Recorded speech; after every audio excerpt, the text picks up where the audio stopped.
అందరికీ నమస్కారం అండి. Welcome back to our channel.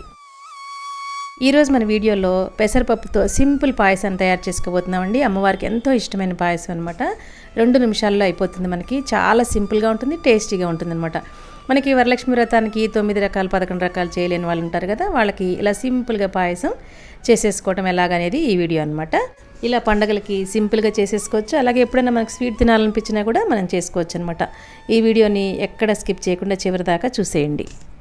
ఈ పాయసం చేసుకోవడానికి మందపాటి ఒక గిన్నె కానీ కుక్కర్ కానీ మీ ఇష్టం అనమాట. నేను ఇక్కడ ఇత్తడి గిన్నెలో 2 టేబుల్ స్పూన్స్ నెయ్యి వేసి కొన్ని కొబ్బరి ముక్కలు చిన్నగా తరుక్కుని ఎండు కొబ్బరి ముక్కల్ని వేసుకోవాలి. అలాగే బాదం ముక్కలు ఒక 5-6 బాదం తీసుకుని దాన్ని చిన్న ముక్కలుగా కట్ చేసి వేసుకుని ఆ 2 వేగిన తర్వాత కొన్ని జీడిపప్పు ముక్కలను కూడా వేసి ఇవన్నీ కొంచెం దోరగా వేగిన తర్వాత కొన్ని కిస్మిస్ కూడా వేసుకోవాలన్నమాట. డ్రై ఫ్రూట్స్ మన ఇష్టం అండి, ఎన్ని ఉంటే అన్నీ వేసేసుకోవచ్చు.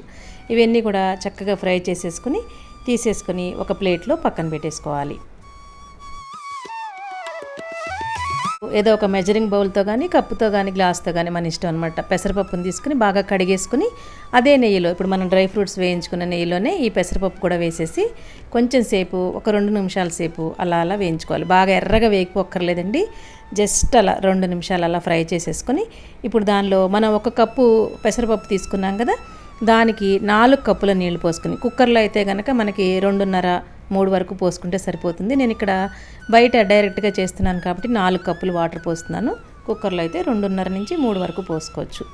ఇప్పుడు దీన్ని మూత పెట్టేసుకుని లో ఫ్లేమ్లో చక్కగా ఉడికించుకోవాలి. పక్కన ఇంకో గిన్నెలో 1.5 కప్పు, మనం 1 కప్పు పెసరపప్పు తీసుకున్నాం కాబట్టి 1.5 కప్పు బెల్లం తరుగు వేసుకోవాలన్నమాట. బెల్లమైనా పంచదారైనా మీ ఇష్టం. ఒకటి బెల్లం 1 పంచదార కూడా వేసుకోవచ్చు. 1 బెల్లం 1/2 కప్పు పంచదార కూడా వేసుకోవచ్చు. దాన్ని కరిగించుకుంటే సరిపోతుంది అనమాట. మనం ఏం పాకం పట్టాల్సిన అవసరం లేదండి. పక్కన ఈ పెసరపప్పు మెల్లగా ఇలా మధ్య మధ్యలో మూత తీసుకుంటూ అడుగంటుకుంటూ ఉంటుంది కదా, అందుకని తీసుకుంటూ కలుపుకుంటూ ఈ పప్పును కూడా చక్కగా మెత్తగా ఉడికించుకోవాలన్నమాట. ఆల్రెడీ మనం వేయించే ఉడికిస్తున్నాం కాబట్టి తొందరగానే ఉడికిపోతుందండి. కుక్కర్లో పెడితే ఏంటంటే పేస్ట్ లాగా అయిపోతుంది. మనకి ఇలా పప్పులాగా కనపడుతూనే ఉడకాలన్నమాట, మెత్తగా ఉడకాలి. అలా అని మరీ పేస్ట్లా అయిపోకూడదు. నేను కుక్కర్లో పెట్టనండి ఇలాంటి పాయసాలకి, ఇలా బయటే ఉడికిస్తాను అనమాట. చక్కగా నేతిలో వేయించాం కాబట్టి ఇలా తొందరగా ఉడికిపోతుంది. ఇప్పుడు దీనిలో మనం బెల్లాన్ని కరిగించి పెట్టుకున్నాం కదా, ఆ వాటర్ అంతా కూడా కలిపేసుకోవాలన్నమాట. కలిపేసి మొత్తం అంతా కూడా ఇలా కలిపేస్తే ఆ వేడి మీదే పోసేస్తే తొందరగా కలిసిపోతుంది అనమాట. ఇప్పుడు దీనిలో కొంచెం యాలక పొడి కూడా ఒక 1/2 టేబుల్ స్పూన్ యాలక పొడి కూడా వేసేసుకుని మొత్తం అంతా కలిపేసుకుని వేడిగా మరుగుతున్న పాలు పోసుకోవాలన్నమాట. ప్లాస్టిక్ కప్పు కాబట్టి నేను ఇక్కడ ఆ మెజరింగ్ బౌల్తో చూపించట్లేదండి. సుమారుగా ఆ బౌల్తో ఇప్పుడు మనం పప్పు అవి తీసుకున్నాం కదా, దాంతో 2 కప్పుల పాలు అనమాట. అది కూడా స్టవ్ ఆఫ్ చేసేసాక పోసుకోవాలన్నమాట. వేడి మీద పోసుకుంటే ఈ పాయసం అంతా విరిగినట్టుగా అయిపోతుంది, ఎందుకంటే బెల్లంలో కొంచెం ఉప్పు కలుస్తుంది కదా, అందుకని చెప్పేసి స్టవ్ ఆఫ్ చేసేసుకొని మనం ఈ వేడి పాలు పోసుకోవాలి. డ్రై ఫ్రూట్స్ అన్నీ మనం వేయించి పెట్టుకున్నాం కదా, అవన్నీ కలిపేసినట్లయితే పెసరపప్పు పాయసం అండి. అమ్మవారికి ఎంతో ఇష్టమైన పెసరపప్పు పాయసం రెడీ అయిపోయినట్టేనండి.